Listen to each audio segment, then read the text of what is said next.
ফাঁকা হইব না ভাই, বাজারের যেই দাম দোকানদারে জিজ্ঞাস করলেই কয় খালি সিন্ডিকেটের কথা। ওই ট্রাকে মাল আনতে নাকি 10 জায়গায় চান্দা দিতে হয়, তাহলে দাম তো বাড়বই, আমাকে ব্যাংকও ফাঁকা থাকবো। গরিবের দুঃখ বোঝার কেউ নাই নাকি? ঠিকই কইছে। দুঃখ বোঝার কেউ নেই মানে থাকবো না কেন? আমরা কি বাংলাদেশের নাগরিক না? আমরা কি ভাই চাইছি? তাই আমরা কি করবো? কি করবো মানে? আমাকে বসে থেকে চলবে না, প্রতিবাদ করতে হইব। প্রতিবাদ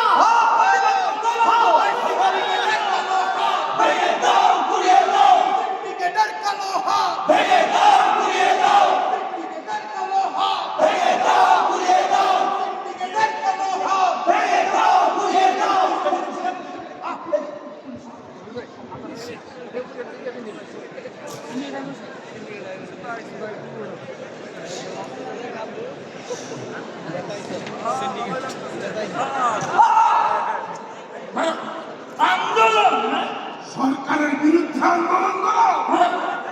কত বড় সাহস!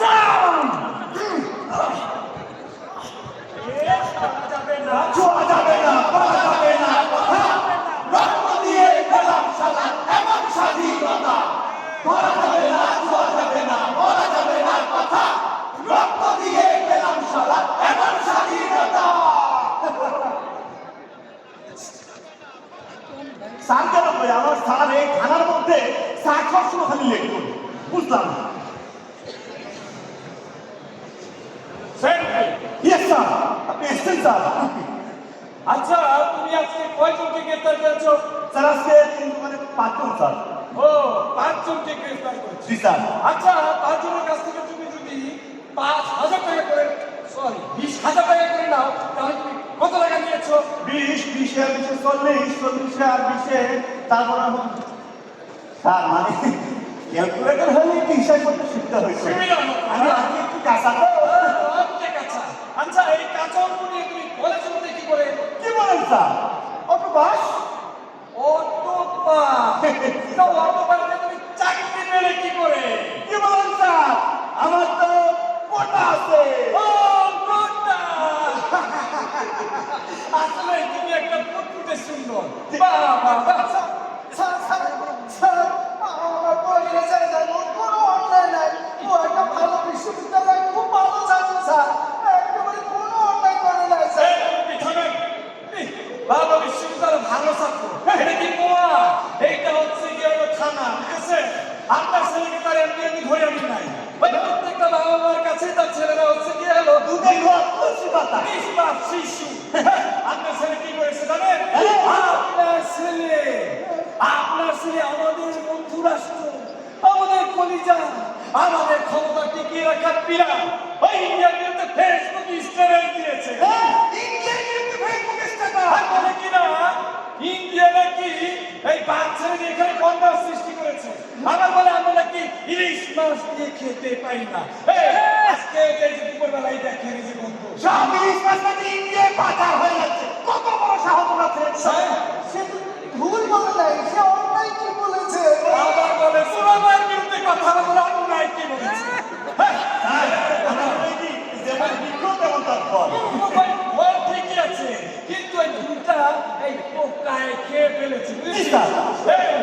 তোমার ছেলে খানার উপরে সে কি নামাজ পড়েছে, তার মানে সে শিরিক। আয়না ঘরে রেখে যাও। আয়না করে আসেন, আয়না করে নিয়ে যান।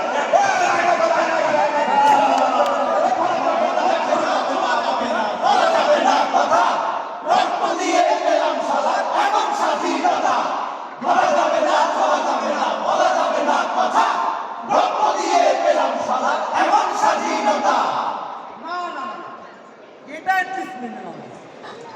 ওটার ভিতরে যদি এতটা পার্সেন্টেজ থাকে তাহলে মেধার মূল্যায়নটা হলো কম।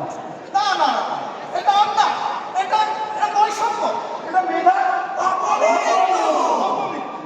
তাই কোটার নাম মেধা, মেধা মেধা কোটার নাম মেধা, মেধা মেধা কোটার নাম মেধা।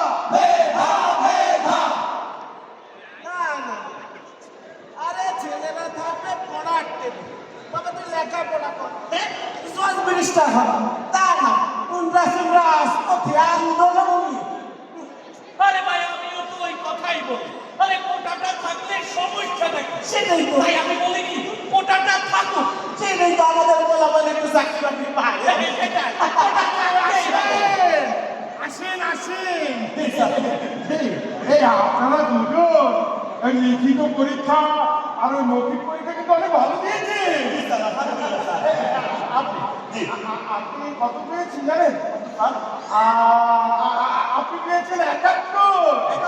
হ্যাঁ, আর আপনি পেয়েছেন 33। তাহলে বলুন তো চাকরিটা কে পেল? আমি স্যার আমি 71 আমি পেয়েছি স্যার চাকরিটা তো আপনি পেলেন না, চাকরিটা পেয়েছে উনি। কারণ কোটার নাম মেধা, মেধা মেধা কোটার নাম মেধা, মেধা মেধা কোটার নাম মেধা। মেধা মেধা আমার বললাম আজকে গেছি ইন্টারভিউ দিতে, খুব ভালো স্টুডেন্ট, সব ক্লাসে ফার্স্ট হয়। আমি জানি ওরাই আজকে চাকরি নিয়ে আই ঘরে ফিরবো। আসলে গরিব মানুষ তো অনেক কষ্ট কইরা রিক্সা চালাইয়া পরের ঘরে কামলা দিয়া বলে মানুষ করছি। ওই আমার ভরসা, দেখি আজকে মনে হয় একটা খুশির খবর নিয়েই আসবো। কি রে তোর চাকরি হয়েছে বাজার? বোকা ছেলে পারে কি? আরে চাকরির খবর দিতে হইলে যে মিষ্টি আলো লাগে, এটা কি বলে দেওয়া লাগবো? কি রে চুপ করে আসিস কেন? চাকরি হয় নাই? তুই একটা সামান্য চাকরি জোগাড় করতে পারলি না? এই বুড়া বাপটা তোর কামলা গাইতে একটা মানুষ করলো, আর কত বছর আমি কামলা গাইতে বসতে পারবো? তোর মতো অযোগ্য কোলাঙ্গার বলার বাপ আমি না। যা, দূর হয়ে যা, দূর হয়ে যাবার সামনে থেকে। তোর মতো কোলাঙ্গার বলার মুখ আমি দেখতে চাই না।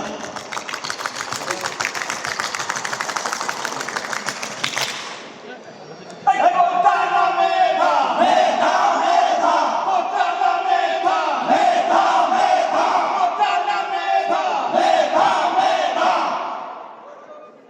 আপা আপা একটা বিষয় কি আপা, এই যে ছেলেরা একটা ন্যায্য অধিকার আদায়ের জন্য আন্দোলনে নামছে হচ্ছে, চতুর্দিকে খালি আন্দোলন আর আন্দোলন।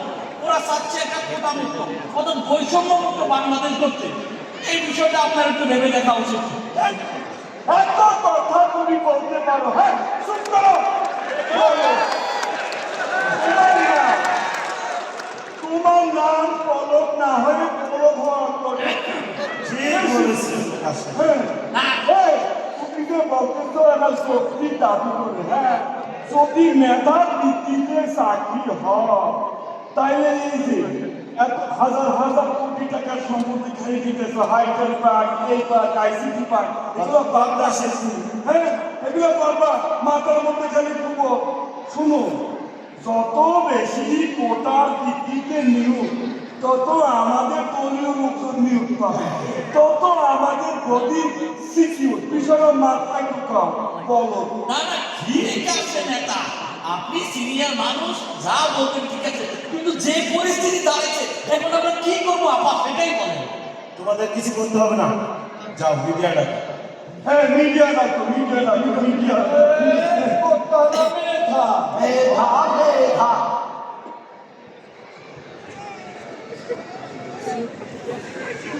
বাংলাদেশ দুর্বার গতিতে উন্নয়নের ধারায় এগিয়ে যাচ্ছে। আপনারা আমাদের সাথে ছিলেন। আমরা আরো সামনে এগিয়ে নিয়ে যাব। 2041 সালে ডিজিটাল এবং স্মার্ট বাংলাদেশ ঘোষণা আমরা করছি। আমি ওদের কিছুদিন আগে আমি ইন্ডিয়া সফর করেছি, আপনারা জানেন, এবং সেখানে ইন্ডিয়াকে আমি যা দিয়েছি তার ছাড়া সারা জীবন মনে রাখি।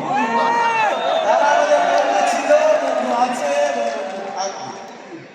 আর কোটার বিষয়ে আমি একটু স্পষ্ট কথা বলতে চাই, আমরা কোটার পক্ষে ছিলাম, কোটার পক্ষে আছি এবং কোটার পক্ষে থাকবো। এদেশে মুক্তিযোদ্ধার ছেলেমেয়েরা চাকরি পাবে না তো রাজাকারের বাচ্চারা চাকরি পাবে?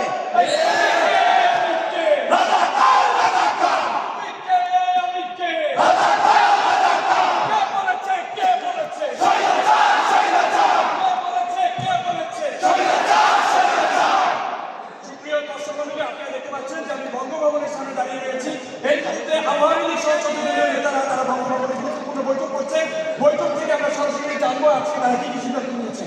ইতিমধ্যে দেখতে পাচ্ছি উভয় দলের সহযোগী দলের নেতারা সবাই চলে আসছে। আমরা তাদের কাছে জানবো যে আজকে আপনারা কি কি গুরুত্বপূর্ণ এখানে সিদ্ধান্ত নিয়েছেন। ঠিক আছে, দেখুন আমরা 14 দলের মিটিংয়ে বসে সর্বসম্মতভাবে